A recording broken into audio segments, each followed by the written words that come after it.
Laurie Huston's News for the Heart is dedicated to helping you give a voice to your own soul. Our hearts have the power to free us from pain and the struggles that keep us from awakening to our true essence. Join Laurie now as we delve into our heart and soul to find the path that will open us to the possibilities and lead us to the life we love to live. And good afternoon. This is News for the Heart. Well, this is not the last Tuesday of the month. This is actually the second last Wednesday of the month because, well, we're getting into the Christmas holidays. So we wanted to get something out and not have to worry about it. I'm not sure when this is going to come out, but we're going to get it out as quickly as possible. And because we usually do a show on, New Year's resolutions, or what we like to call New Year's intentions, we thought we would talk about, what it means to have intentions. And part of it is, I'm going to talk a little bit because Tom's going to get over his cough. But we'd start with, part of it is getting clear and having, going into meditation and knowing exactly what you want. I always think of, when we think of a new year, instead of having a whole list of things, try and come up with 1 to 3. And something that we do over the entire year. So it's not something, that we just do in January. Like resolutions often happen, is that we get excited and then we start and then, we fall back into old patterns. But intentions are a wee bit different. And we'll talk about that. But so we start with, getting clear and having, being in a meditative state, then releasing it. So whatever you decide to come up with, you release it. You have to stay present and centered and in the moment. And I guess kind of like our last show about, the Christmas spirit, we could look at, trying to come up with these things, maybe even start with one first and then move on, but having the tensions of what you want for the year, but, thinking about them first thing in the morning, whatever. So you remain kind of centered and have an awareness. Then you detach from the outcome and let the universe sort of take over. So I think Tom feels like he's back. So welcome back, Tom. Okay, glad to be here. It's always All right. good to have you.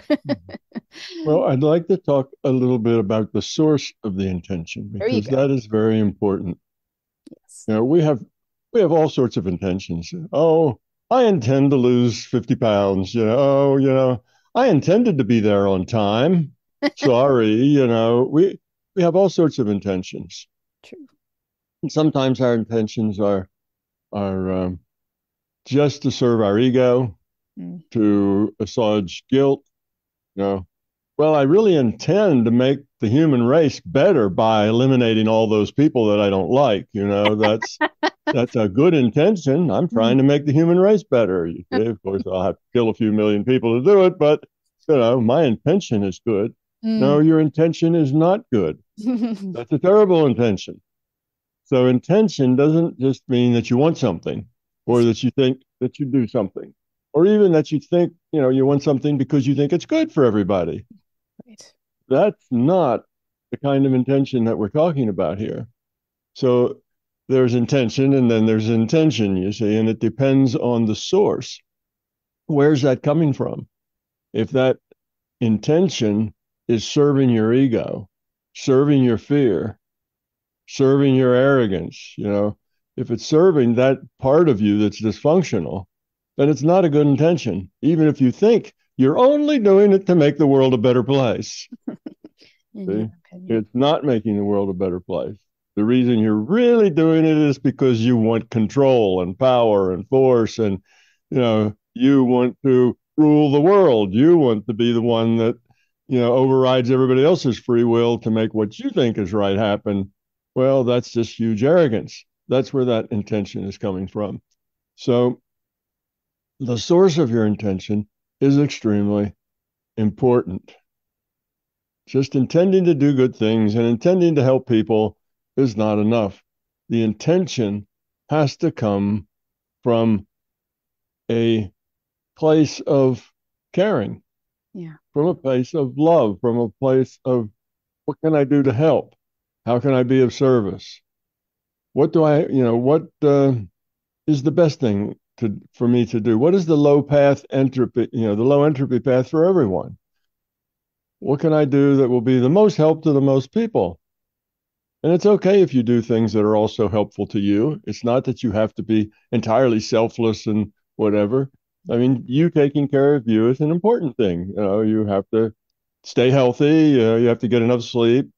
You have to, do things, and that takes some attention of yours to do that. So it's not that you can't be concerned about yourself, but if concern about yourself is the major part of your concern about anything, then that's a problem. That's called self-centeredness, and self-centeredness happens because of fear. So intention is not such a simple concept. It confuses people because they think, well, I just have to have intention. Well, you throw a penny in the wishing well and then you hope for wealth or, that sort of thing. And that hardly ever comes true. So that intention doesn't work very well. It's not a very strong intention. But if the intention you have comes from a deeper place and you put a lot of energy toward it, a lot of your own, what do we call it? The willpower you put to it. That's what I mean by energy, or put force into it. Your will has to really be serious about its intention. And the intention cannot be how to manipulate others better or what others can do. I intend for others to be a lot nicer to me. That won't work. It has to be about you, about things that you can do differently, things that you can change, which means it's about you. And it's about how you are and how you act and how you interact with others, because that's really the only thing you can change. And it might be about how you eat, or how you get your social life, or there may be all sorts of things that would come into your intention. But the intention needs to be heartfelt. That's another way of putting it. It needs to come from the core. It needs to have a lot of energy behind it, which means you need to be very sincere, and you have to really care.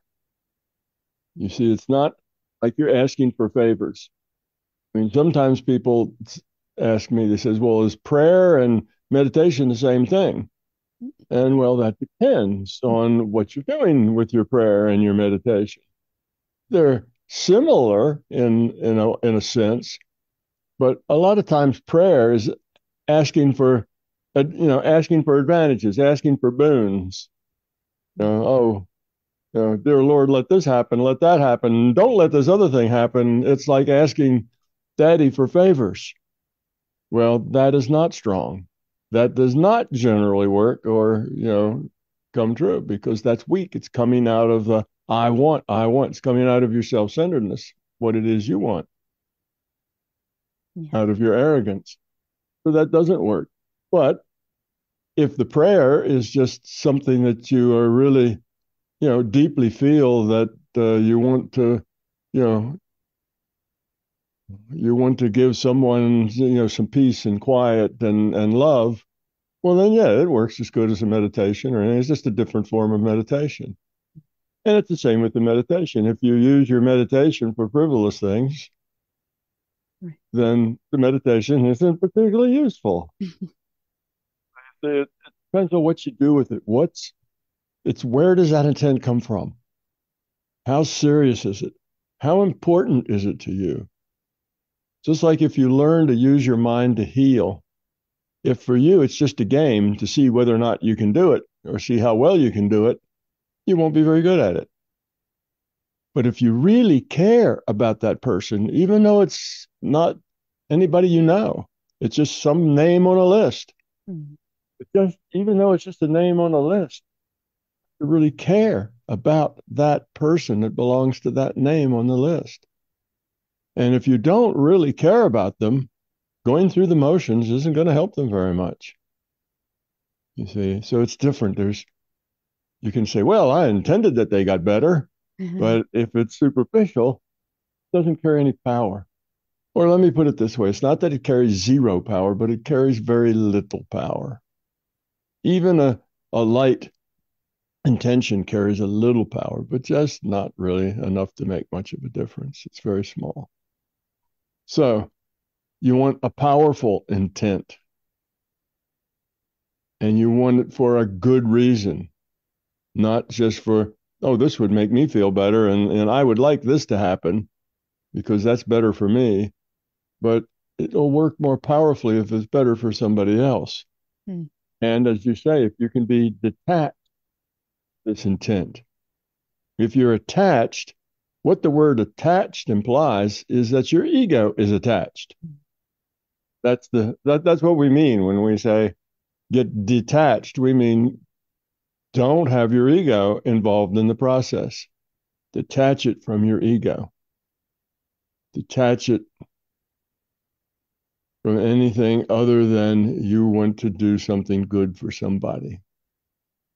Now, that somebody can be yourself. You can use your intent to heal yourself. Most people don't do that very well because they can't get detached. Mm. If you can get detached to where when you look at yourself, if there's something wrong or some problem there, you just see it. And it's not like, oh no, what's that? You see, that's that's your fear, that's your ego. But you look at it just the same as you would if you looked at it in anybody else or somebody you didn't know. You can look at it dispassionately and work with it dispassionately. Now, dispassionate doesn't mean you don't care, right? We're talking about you have to care a lot.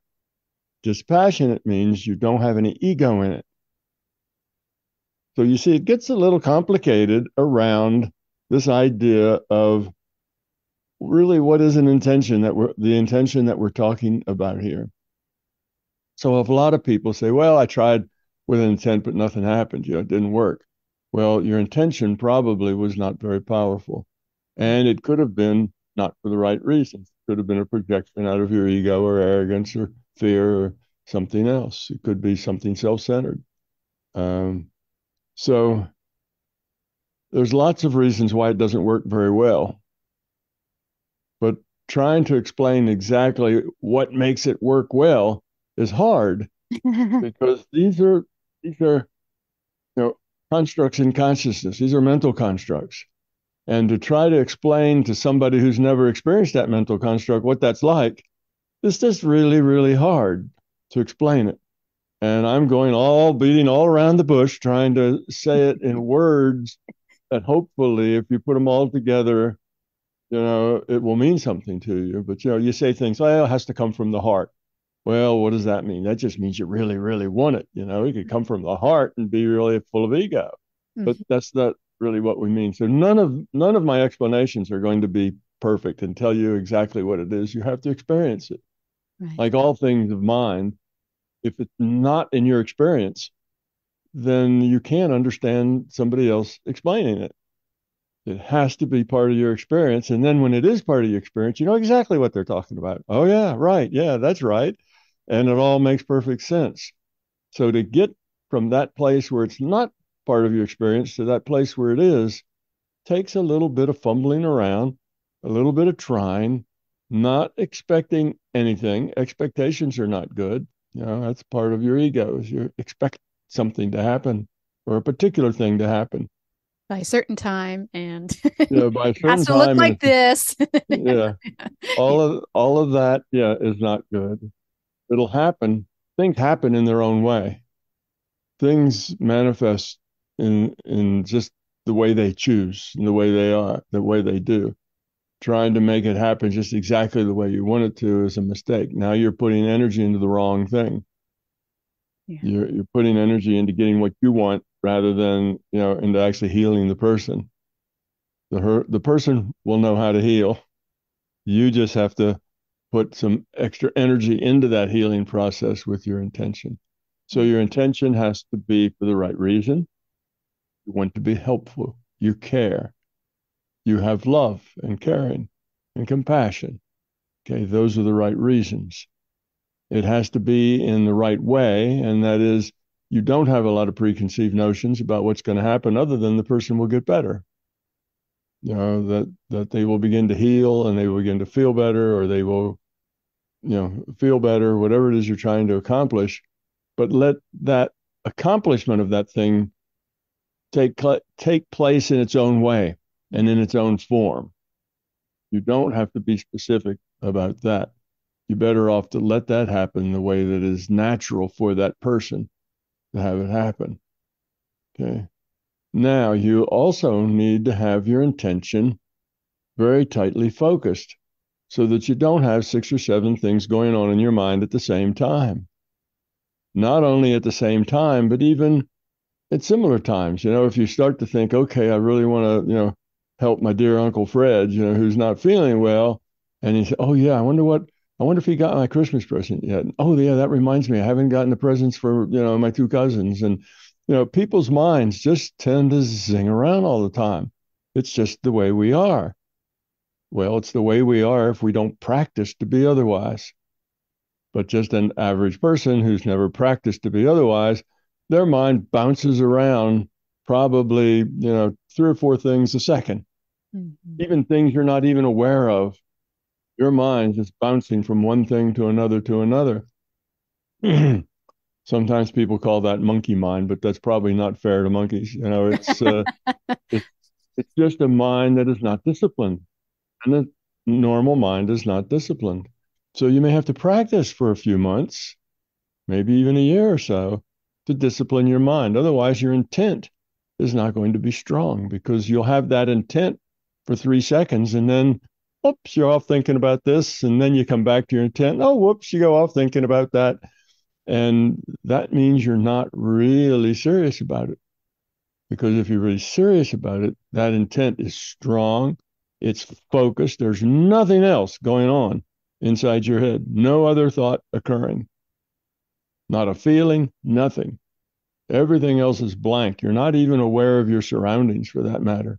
Your surroundings drop away. You're not aware of your physical reality. It's just you, mind, focused on that objective, that thing, for the right reasons. And you intensely want to help. You see? Now you put all of that together, and now you have a powerful intent that can modify the future probability significantly. It doesn't mean that it will always work. Depends on how much probability you've got to move. If you start and it's 1,000 to 1 that this is going to happen, that person's going to get well, and you get it all the way down to 100 to 1, well, good for you. You've put a lot of energy into it, but at 101, it's still not likely to happen. Right. You see? So it doesn't mean you get whatever you want. It just means you can influence the odds, you can influence the probability of an event happening. So where there is more uncertainty in whether that event can happen or not, then the easier it is to be effective. So if you're trying to do something, move something that's relatively certain and make it not happen, that's hard. If you're trying to do something that, well, it could be this way, could be that way, it could be another way, and you want it to be that way, well, that's relatively easy because it could be all sorts of ways. There's lots of room for it to move. In other words, the probability of it being that way is not going to be, terribly difficult to achieve, because it could be that way, or maybe not. So those are the kinds of things where you can be more effective. So it's not, you should not be looking for miracles. You should be just looking to make a difference, whatever difference you can make. And the difference you can make is just whatever it is.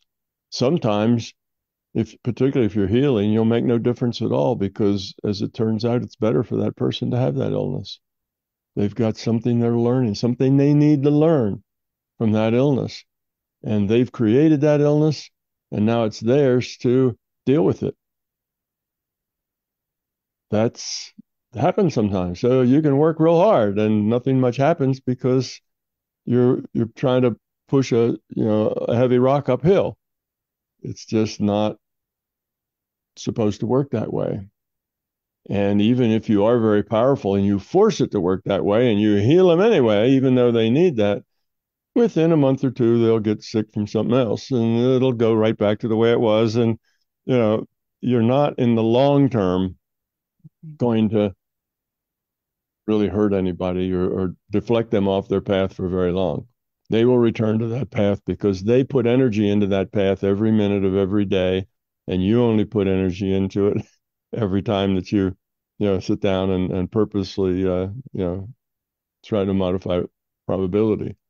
So they are going to overpower you because you are more powerful towards yourself than you are to other people. You are supposed to be making good intentions for yourself. So anyway, that's just a little bit about intentions. I thought it'd be important to talk about that because it's confusing to the people who have never actually experienced that kind of focus. They haven't developed the discipline of their mind to stay focused for a long period of time. And they haven't actually experienced that kind of, can we call it, I say a meditation state, but you don't have to meditate. It's just that state of being so completely focused on something that all of your surroundings disappear. You're no longer aware that you are here on this chair in this room or whatever. It's just your thoughts are all focused on this one thing entirely. Now, people go, through meditation classes and they learn to meditate and they spend 5 or 10 years learning that discipline where they can do that easily and quickly. Well, that's one path.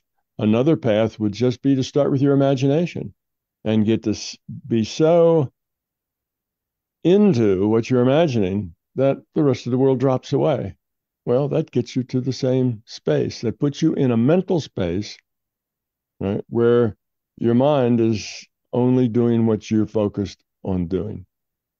So whether you enter it through imagination or enter it through meditation really doesn't matter. Really doesn't matter. As a matter of fact, the way most people do is that they start through meditation.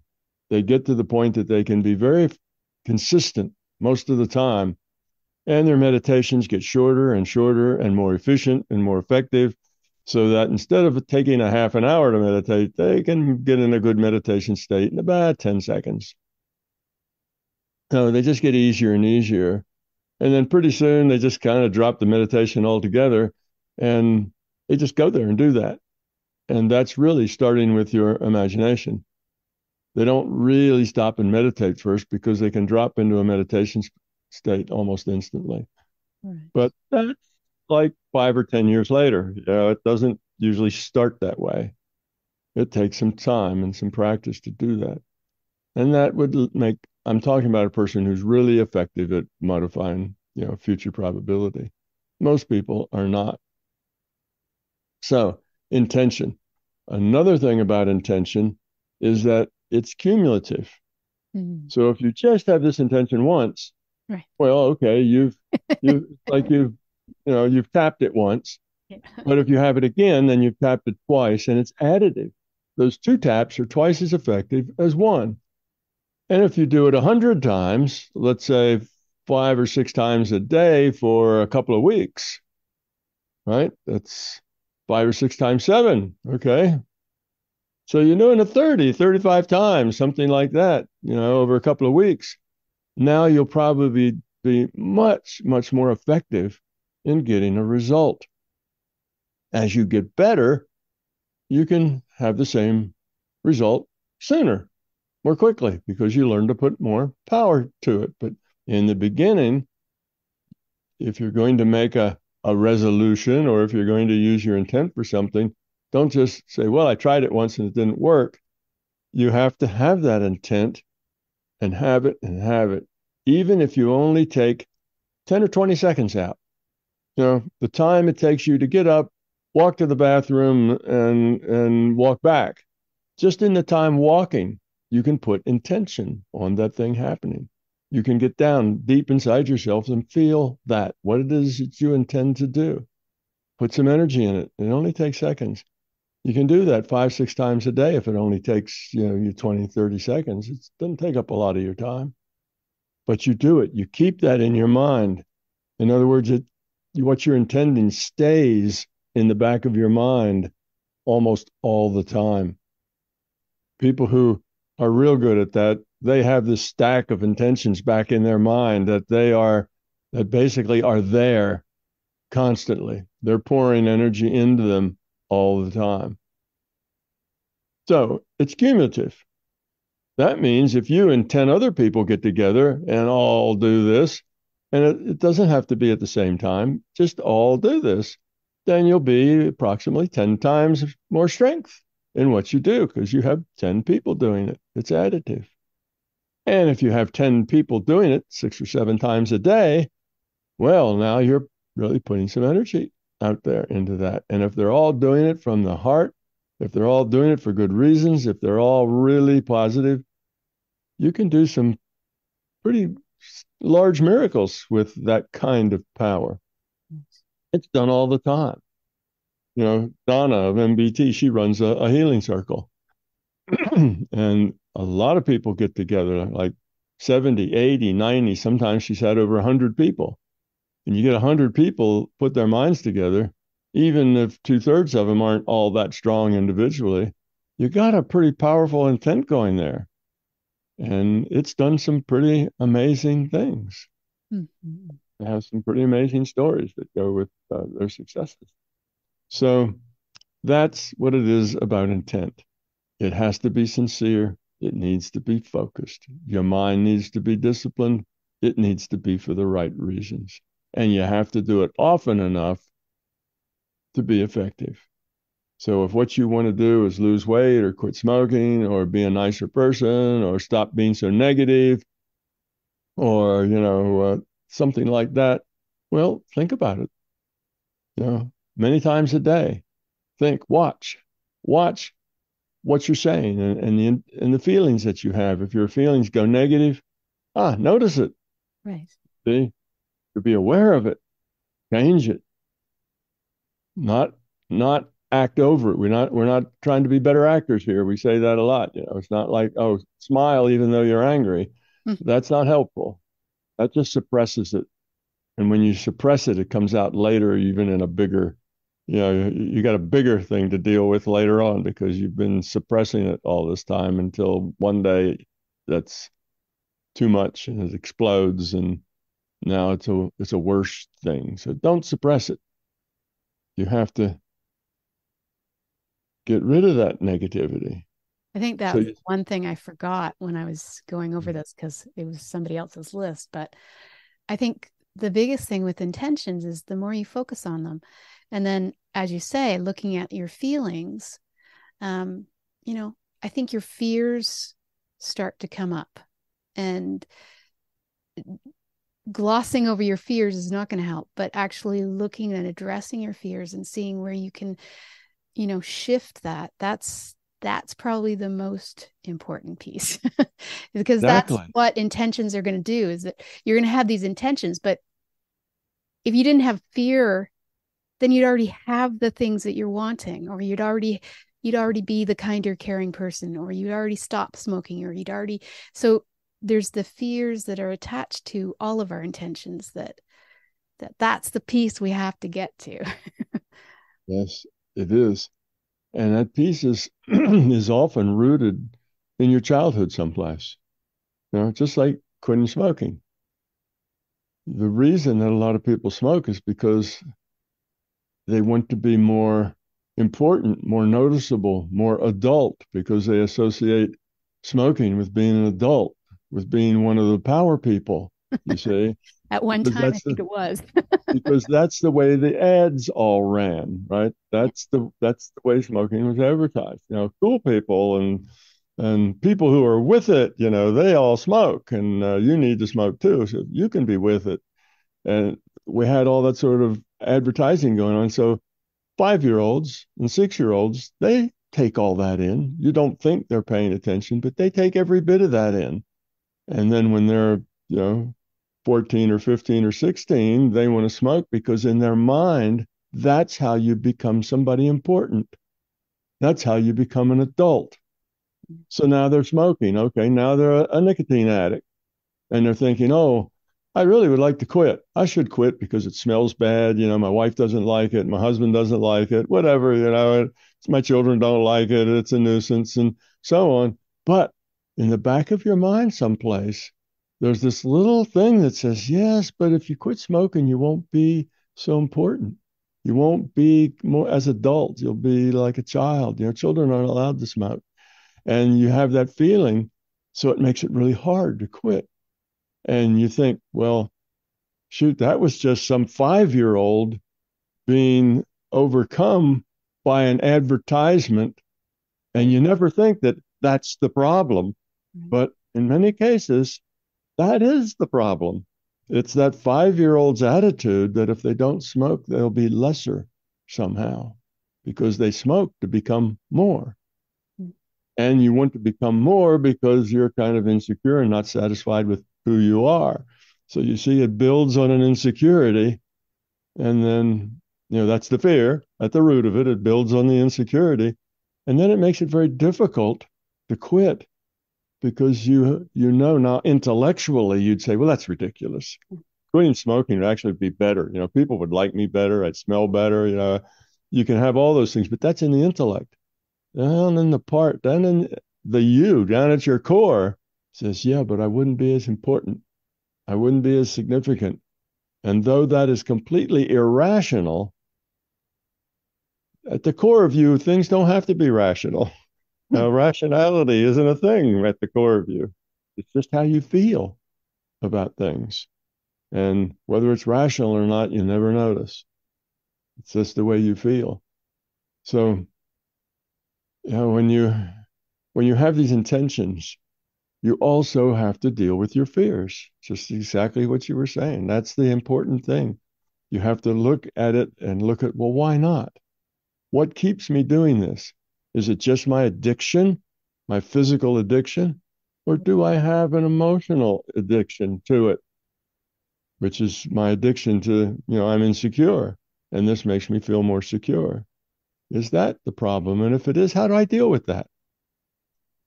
Well, that's something you want to change. So you start working on that insecurity and on the fact that people who smoke are somehow bigger and better and more capable. Because, back in the 50s and 60s, all the people in films who were the heroes and who, were the smart detectives and all those people smoked. Smoking was what the smart people and the clever people did, the successful people, because that's, the cigarette companies were the ones paying for those shows, so that's the way it worked out. But I remember reading something it that originally cigarettes came out through the doctors because it was supposed to help for what's the childhood asthma. Oh yeah, it's like, oh my. I'm sure that would be great for asthma. Yeah, right. Can you imagine? You got asthma, breathe some smoke. See how that helps. Yeah. But anyhow, yes. But we don't realize, now I'm just picking on cigarettes here or nicotine, but these same kinds of little things affect us throughout our life. When we're 3 and 4 and 5 and 8 years old, we pick these things up, tiny little things that now we look at them with our intellect and we'd say, well, it's totally irrational, but they're in our feelings. And a lot of our fears are based on these trivial things. A lot of the things we do that are dysfunctional are based on these simple little things we picked up as kids and we've never let go of.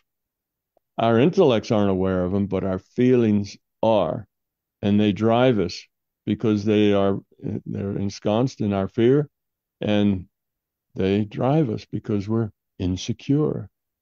And we associate a lot of things with that insecurity that really have nothing to do with the insecurity. So these are the things, when you talk about getting rid of a fear, these are the kind of things you have to pick apart when you're learning, because you have to get rid of all that junk. Otherwise, your thoughts, your intents will never be very strong and focused and powerful, because it's all that junk that keeps them from being focused, and powerful. It's all that junk that has your mind flitting around from this thought to this feeling. And it's that stuff. So see, the whole thing ties together. In order to be good at this, with using your intent to modify future probability, you have to get rid of your fear. Mm. That's why it is people who are very negative and fearful can't really be very effective in doing this. So it's all part of the same thing. The fear is the problem. The getting over the fear has to be a lifetime project. You can't set it up and say, well, in the next 6 months, I'm gonna change myself. Well, that's possible. It's not very likely, but it's possible. But you have to take the long view. I've got all the rest of my life to work on this, and I should start now. That's the right attitude to have. I should start right now. And let's start right now with changing some of my behavior that I know is negative. I complain. I like complaining. I complain all the time. When my friends and I get together, we complain about our bosses. We complain about our work. We complain about our spouses. We complain about our children and what they're not doing right. And, we tend to complain a lot. Well, that's negative. You got to let that go. Say positive things. Find positive things to say, and it'll make you a lot happier. Mm-hmm. So just a simple thing like that. Just look at yourself and say, when's the last time I felt something negative? And for most people, that'll be probably less than, a half an hour ago. That will be, just a few minutes ago, it won't be very long. And by negative, I don't mean, angry. That could be one of them, but just annoyed, upset, didn't like the way things were going on. So just annoys you, kind of rubs you the wrong direction, just something that's negative. So it doesn't have to be a big major explosion or anything. It just means that you don't like the way things are. That's negative. Positive is you're fine with the way things are. You don't have to love the way things are, but you're okay with the way things are. They don't bother you. They don't irritate you. You're not stressed over this or that. And this idea that you wouldn't have any stresses at all if it weren't for other people. Other people give me stresses. My kids, my spouse, my boss, my coworkers, everybody gives me stress. Well, that's not the case. They don't give you stress. You have stress around your interactions with those people, but the stress comes from you, not from them. And then you just trace each one of those stresses. Where do they come from? Why do you feel that way? And just learn, just the way we said, to overcome it. Have an intention. Keep that intent going all day long, multiple times a day, for multiple days and multiple weeks. And you know what? It'll go away. You'll beat it. Just because you have that intention to beat it will make it go away. So it just takes resolve, I guess, to do it. So I think that's about as good a prescription of how to get rid of fears, how to be effective in using your intent to modify future probability, how to have an intention, like a New Year intention that actually does something. You can't just make a wish, whether you throw a penny or a dime in the wishing well or not. Wishes don't work. Prayers that are all about you and what you want. You're asking benefits. You're asking for boons, I guess is the right words. Boons, benefits from somebody else to fix something for you. That doesn't work. You've got to fix it yourself. And mainly always what you have to fix is you, which is convenient because there you are, you can't fix anyone else. So it's a good thing that everything you have to fix is you. So that's the thing about intent. Intent is not just wishing or wanting or having a preference. And it's not just something that you do once. It's something you have to be it. You have to, live with it. You have to be the intention. You have to keep it in your mind. You have to actually really want to do it. And it has to not be about behavior. It has to be about you, who you are, not just behaving better. If all you're trying to do is change your behavior, well, there's lots of ways to do that. You can change behavior of somebody just with rewards and punishments is a behavior changer. Yeah.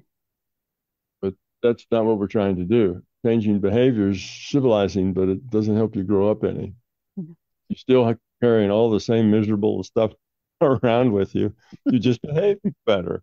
Well, that's nice, but it's not where you want to go. Or you got your willpower to do it, and it didn't change from the inside. It just changed. You just got your willpower to do. A lot of people, rely on their willpower to help them, but there's too many things that, willpower is, you need it, but you have to be with it. You have to be one with it. You have to be, very Zen.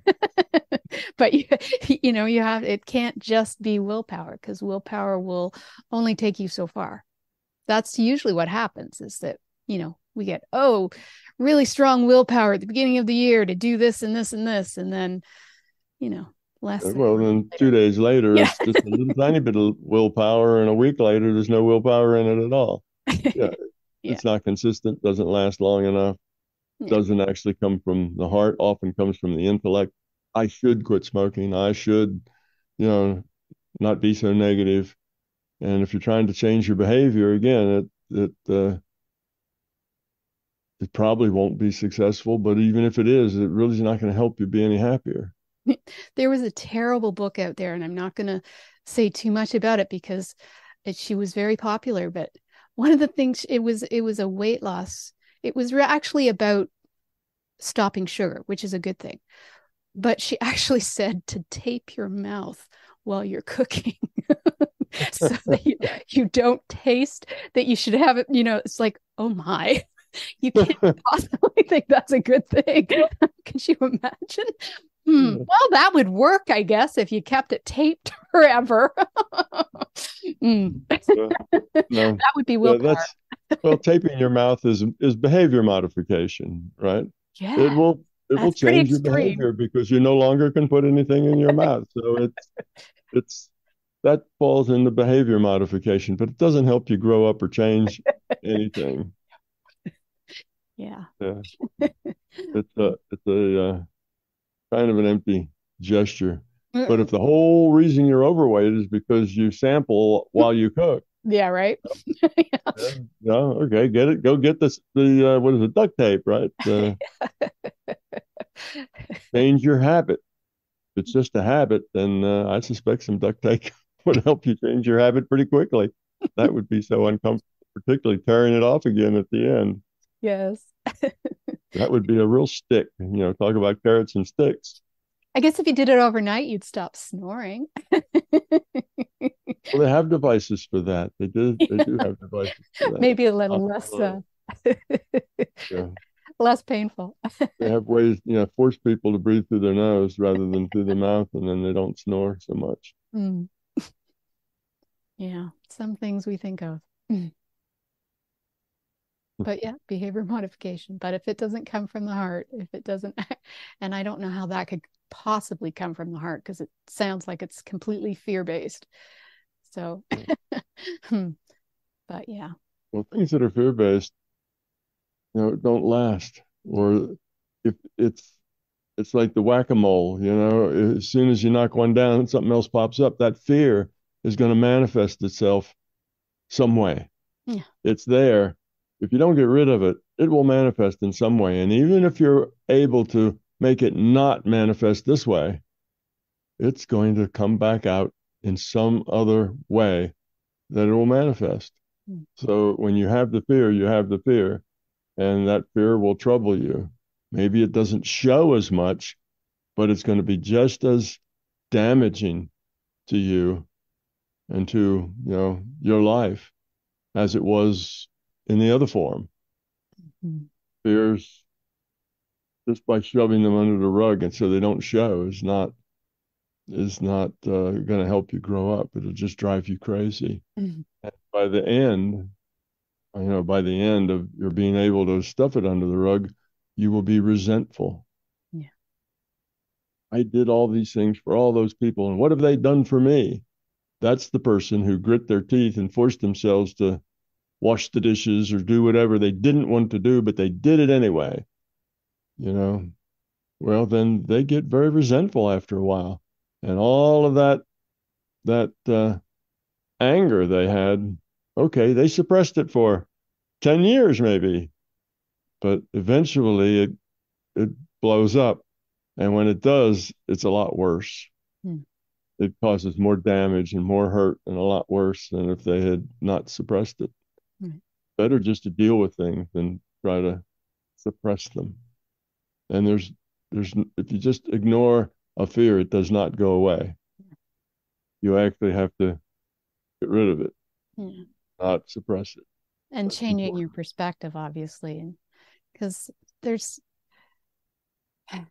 we can find meditation or heart-centeredness in anything that we do. We could do the dishes from a loving, kind place because it's who we are. But you're right. If we start to resent it or we were doing it for all the wrong reasons, then then that makes it an obligation that people don't, that start resentment. Yeah. Yeah,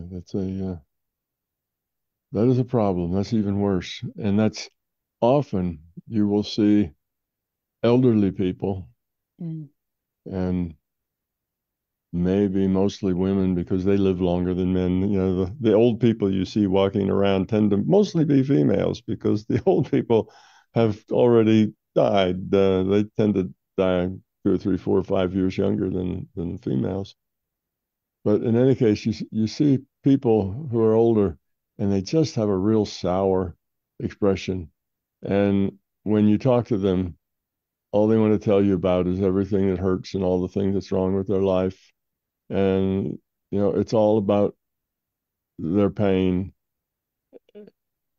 And you can just see that's what it's like. You're not very happy if you live that way.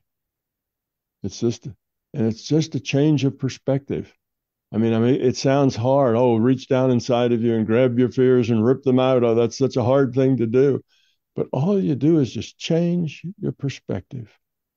Here's a simple example. I always tell people that the way life works is that stuff happens and you get to deal with it. And it doesn't really matter so much what the stuff is that happens. What matters is how you deal with it. That's what's important. You deal with it with love, with caring, with the low entropy solutions is how you deal with it.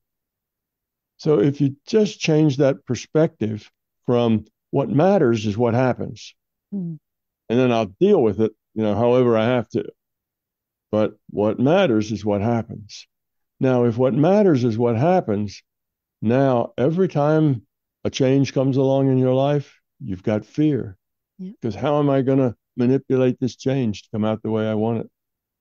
Everything, every relationship, everything you do, everything you approach, your job, your kids, it's all about how can you manipulate it to come out the way you want. Your life is full of manipulation. It's full of insincerity. It's full of what anguish because it doesn't work. Your manipulations of people just go so far. I know everybody thinks they're very clever in their manipulations, and it does work occasionally, particularly if the children are less than 8 years old. You can manipulate them. And sometimes when they're very young, it's better to manipulate them. That's fine. All right, this toy's broken, but look at this shiny toy, and you try to distract them, and that's a manipulation. But when they're real young, that's okay. But when people are old enough to be in control with their own free will, then manipulation isn't a good thing, and people don't like it. It doesn't feel right. But so that's just a perspective. The perspective is what matters is what happens. I want it to happen the way I want it. Or it doesn't really matter what happens. What matters is how I deal with it. You see, just a different viewpoint. and it changed your life completely. Just you do nothing more than change that perspective. That life, however it happens, is okay. I'll deal with it, and I'll deal with it positively. If it's my, if it falls to me to wash the dishes every darn night because that's just the way it is, I'll deal with that, and I'll deal with it positively because I know it's a task that needs to be done, and I'm doing a service to my family to do it. And that'll be that.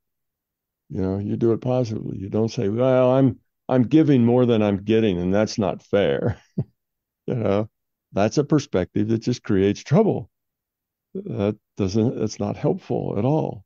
That's just trouble. So just by changing your perspective, the way you look at something, the way you assess it, the way you judge it, can change your whole life in just a simple shift of perspective.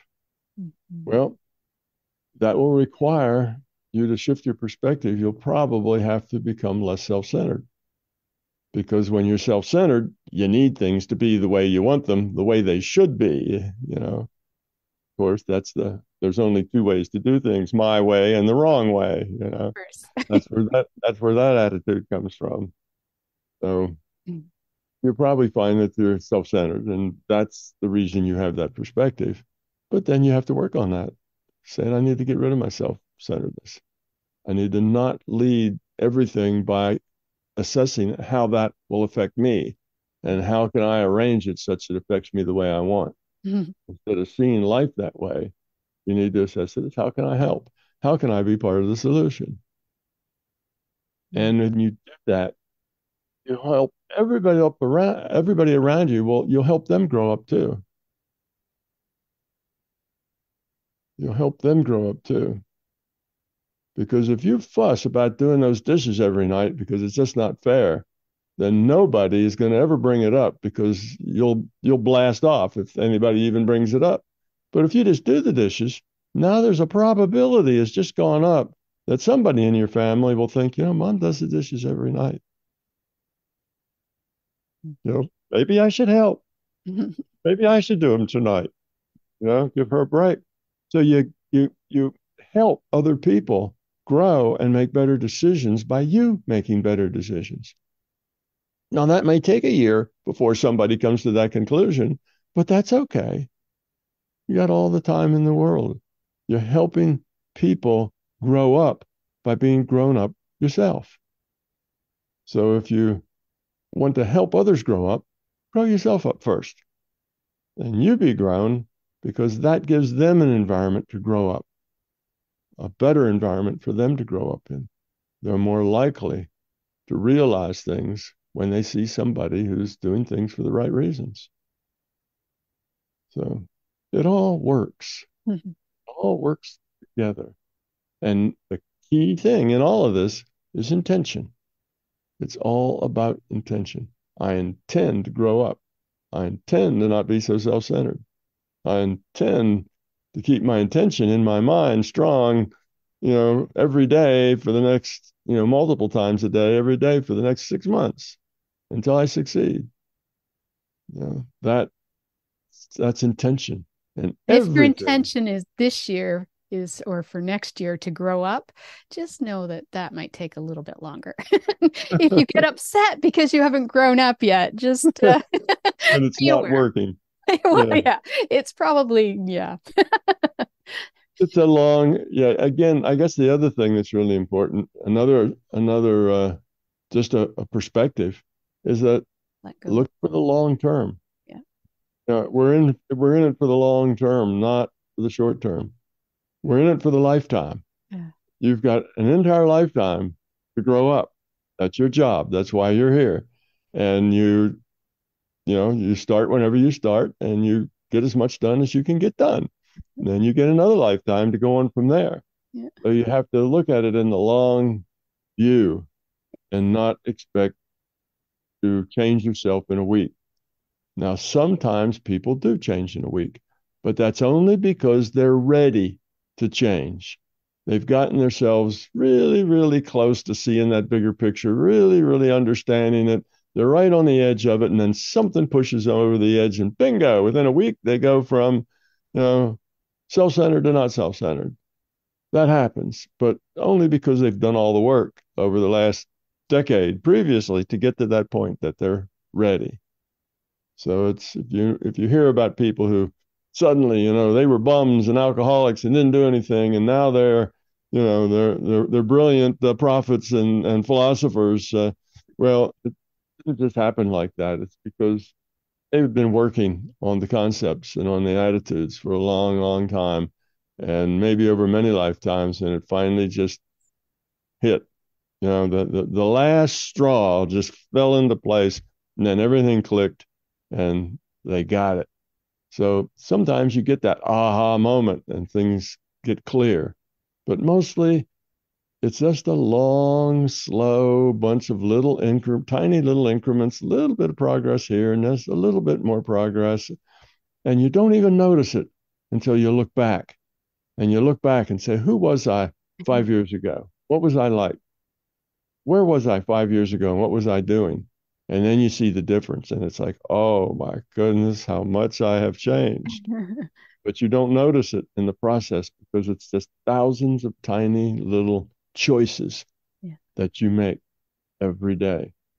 Every little choice that you make. And you make thousands of them in a day.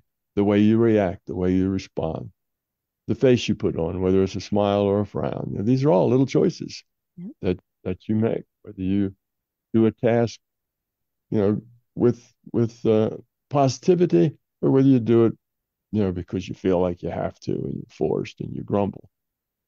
Just those little choices add up to make a huge difference over time.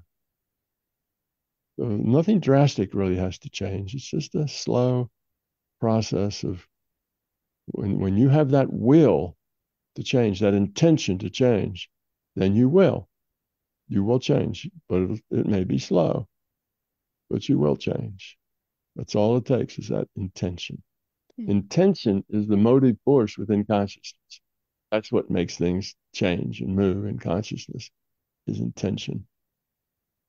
So that's a good subject to talk about. When you talk about intention, you talk about everything. That's like at the root of everything we do, is that intention.